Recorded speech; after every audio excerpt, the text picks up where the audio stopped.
Леха, вал идеал. Тут вообще по полсоточки. Чуть-чуть подправил.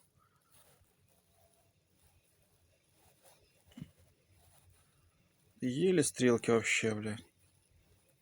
По полсотки, блядь, можно сказать, блядь. Хороший вальчик. Посадки проверил, подшипник не лезет.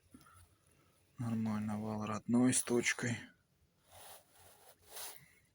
Огонь. Даже блины не сильно гуляют. Чисто по фаске. Ну как они их собирают, шлифуют потом. А так по цапфам вообще идеал. Хороший вальчик.